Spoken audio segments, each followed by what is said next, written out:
Estate planning tends to be one of the last topics that gets checked off that financial planning checklist because, let's face it, we have to think about our own mortality at that point, which nobody really wants to think about the day they pass.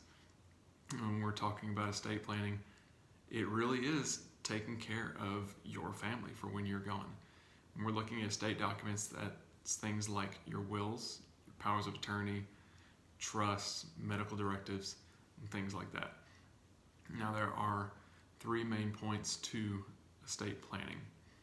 First is it hopefully reduces the cost and the burden around probate by clearly outlining your wishes to hopefully reduce the fighting among family on trying to divide things up.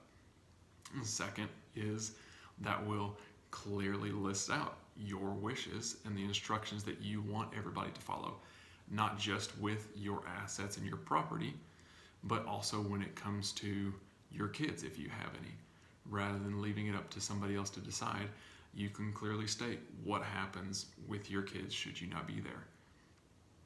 The third piece is you also can lay out things like the pull the plug directives, where it leaves nothing up for interpretation, nothing up for somebody else to make the decision, takes the burden off of somebody else's shoulders, and clearly outlines when, why, and how you want things to happen should you ever become incapacitated to get to that state. It also allows for people to take care of things when you get to that case too.